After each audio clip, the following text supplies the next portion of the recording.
Quando as pessoas falam aí de bandas influentes dos anos 80, né? Geralmente elas se referem aí a bandas tipo Beast Boys, o R.E.M., o U2, Talking Heads, né? Talvez o Public Enemy, sei lá, Smiths, né, cara? Echo and the Bunnymen, enfim. Mas as pessoas, no geral, acabam esquecendo que havia outra banda muito legal que, por vezes, acaba passando batido. Elas eram lideradas por um cara muito individualista, né? Que era, assim, corriqueiramente muito teimoso, chamado Paul Westersberg, né? Que fundou os Replacements aí, também conhecidos como Mats, e influenciaram a música indie como a gente conhece, mas que naquela época ainda era chamada de rock universitário, né? Tanto quanto qualquer uma dessas bandas que eu acabei de citar aqui no começo do vídeo. Eles já eram alternativos antes do alternativo ter esse rótulo assim, e era até apropriado que o Westerberg aparecesse na trilha sonora do filme Singles, que foi lançado no comecinho dos anos 90, né? Porque aquele filme, cara, ele foi fortemente influenciado aí pelo som dos Mets, né? E ele era um filme que prestigiou assim, o boom da música indie alternativa dos anos 90, como a gente conhece hoje. E o Westerberg, cara, criou um ponto assim ideal aí entre o que a gente pode ver assim, clareza, doçura, combinou a filosofia punk de essa sinceridade assim bem emocional aí, como uma preferência dessa música mais pop, né? Por outras emoções além da rádio. Então hoje, nesse episódio do Minha Vida em Vinil, a gente vai ficar sabendo um pouquinho mais sobre a carreira dos The Replacements e mais algumas curiosidades que vão vir no final do vídeo. Vem comigo conferir.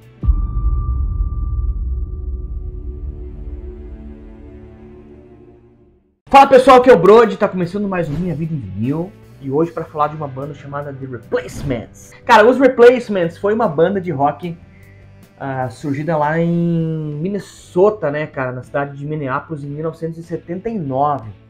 No começo eles começaram com uma filosofia mais hardcore, mais voltada para o punk, assim. E eles são, como eu disse, assim, pioneiros aí do que a gente conhece como rock alternativo, né. A banda foi composta pelo Paul Westerberg, né, que é guitarrista e vocalista da banda, pelo guitarrista Bob Stinson, pelo baixista Tom Stinson e pelo baterista Chris Myers, né? Tom Stinson, inclusive, que chegou a tocar no Guns N' Roses, mas logo daqui a pouco eu vou falar sobre essa história para você. Essa foi a formação que durou mais tempo, assim, né? Após alguns álbuns bem conceituados aí, incluindo Let It Be e Tim, o Bob Stinson acabou sendo expulso da banda aí, logo em 1986, né? E aí o Slim Dunlap entrou como guitarrista principal da banda. O Steve Foley aí já substituiu então o Chris Myers em 1990, que partiu para a carreira artista como escultor, pintor, então. E no final da carreira da banda toda aí, o Westerberg exerceu mais controle sobre essa produção criativa da banda, né? O grupo acabou em 91 e o sucesso de vendas dos Mets aí acabou sendo prejudicado um pouco pelo excesso e pela imprevisibilidade, né? Que eram coisas assim que circundavam esse universo deles. Mais do que qualquer outra coisa.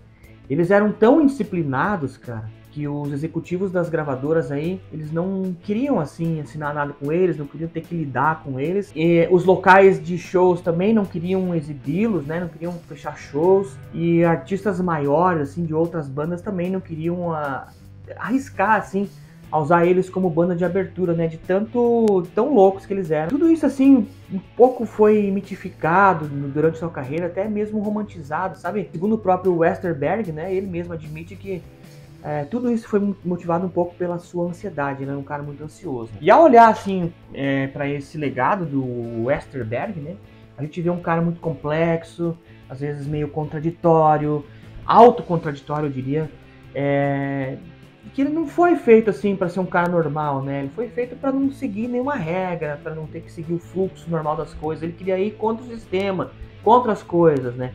E algo nele assim meio que compelido assim a resistir, até a lutar, sabe? Era como se fosse um rebelde sem causa ou então sem pistas, né? E depende assim de como que você vai analisar toda a história, o contexto onde estava enquadrado, era o começo dos anos 80, final dos anos 70, enfim, cara.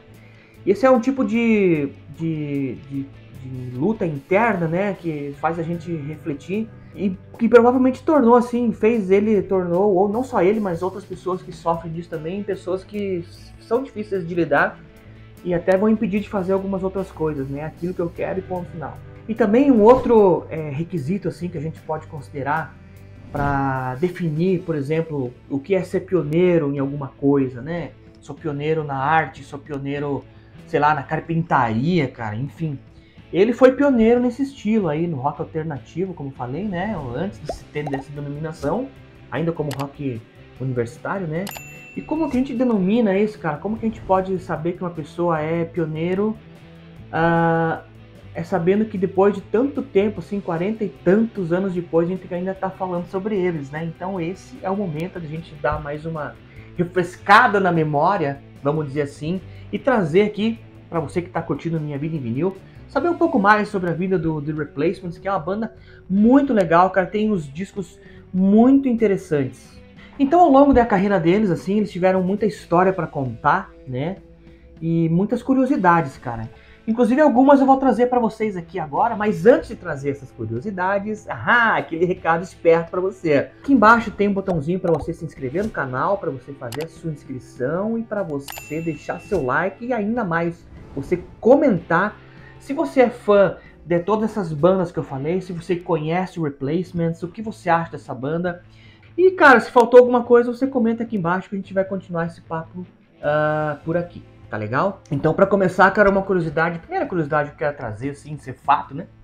É que em 1989, os Replacements lançaram uma música chamada I'll Be You, que foi lançado no disco Don't Tell a Soul, né? O disco tem uma capa preta muito emblemática, assim, muito legal, cara.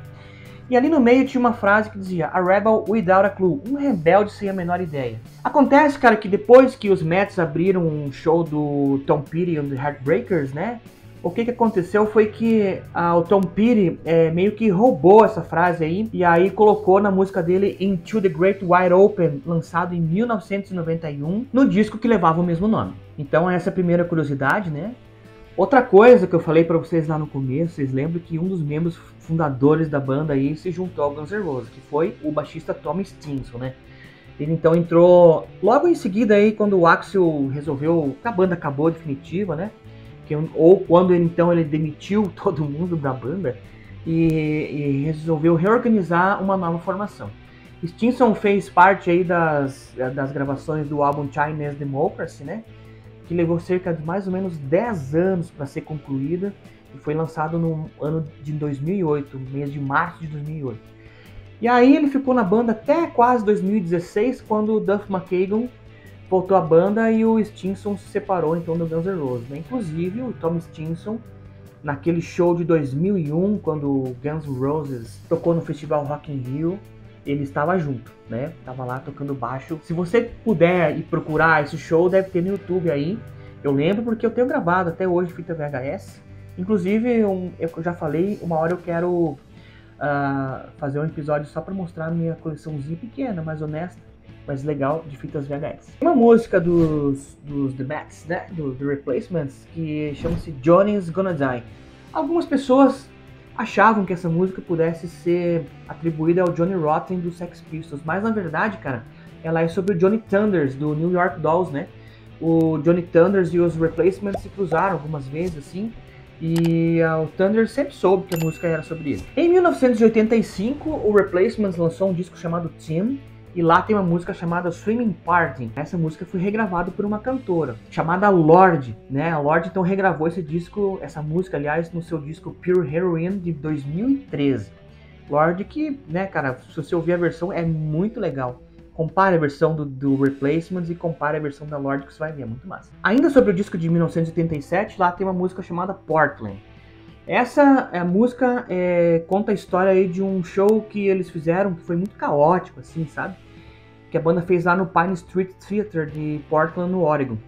Foi excessivo até mesmo para a banda, para os Mets, né, cara? E o vocalista Paul Westerberg escreveu essa música como um pedido de desculpas para o que aconteceu naquele momento. O Kids Don't Follow, a música Kids Don't Follow, foi escrita em reação à música I Will Follow do U2. O Westerberg se inspirou ao ouvir o U2 tocar I Will Follow, né, em um show, mas num sentido negativo.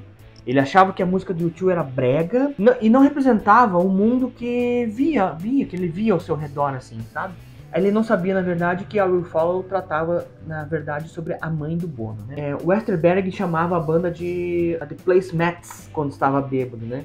Então algumas fãs abreviaram para Mets e o apelido acabou pegando. Waitress in the Sky é uma música que as pessoas achavam aí que era sobre um garçom que havia morrido de overdose de heroína, né? No início da carreira dos Mets, e que tinha deixado uma forte impressão aí na banda por causa dos seus olhos trágicos, então aquele olhar quando ele faleceu, aquele olhar perdido, enfim, né? Mas não é sobre isso, cara. O pessoal desmentiu, quando na verdade essa música é sobre a irmã do Westerberg, que ela é comissária de bordo. I'll Be You foi o single mais vendido dos Mets, né? A música foi o mais próximo que eles chegaram de um sucesso, aí alcançando a posição de número 51 na Billboard Hot 100 e a posição número 1 nas paradas de rock moderno e de rock mainstream. E para terminar, cara, o Peter Buck do R.E.M., olha só isso, cara, o Peter Buck do R.E.M. foi um companheiro de bebida e tocou uma música dos Replacements, né? O Buck participou das sessões do disco Let It Be, e em parte como sendo um consultor, assim, mas principalmente como uma desculpa para ir para os clubes e encher a cara junto com os caras, né? E a sua maior contribuição para tudo isso foi, para o álbum, na verdade, né? Foi o solo de guitarra em I Will Dare. The Replacements, cara, uma banda que merece, assim, muito mais prestígio, merece muito mais atenção da gente e merece que você em casa ouça, pesquise, vá atrás do som, é muito legal. É uma banda, assim, cara, que quando você começa a pesquisar e você junta pontos, assim, você quer ver outras bandas similares ou bandas que tem, assim, alguma coisa parecida, né? Você vai ver que você vai ouvir Husker Du, você vai ouvir aí o Guided by Voices, Lemonheads, né? O Bob Mould, você vai ouvir o Frank Black na carreira solo, Big Star, cara, Modern Lovers, Television, tem toda essa áurea aí que circunda esse universo do Replacements, né, cara? Fica a dica, então, para esse final de semana, aí, hoje é quinta-feira, né? Você pegar e escutar na sexta, você ir atrás do filme Singles, você saber um pouco mais sobre Replacements, curtir, cara. Ouça The Replacements, ouça os discos Pleased to Meet Me, ouça Let It Be, de Sonzeira, ouça Don't Tell a Soul, cara, faça esse exercício que você não vai se arrepender. Mas, cara, você vai se arrepender se você não se inscrever aqui no canal, porque você vai deixar passar batido vídeos como esses, é claro. Então é o seguinte, faça a sua inscrição, deixe seu comentário, deixe seu like, ative as notificações e não perca nenhuma atualização aqui do Minha Vida em Vinil. Quero deixar um beijo para todos, obrigado de coração. A gente se encontra num próximo vídeo. Valeu!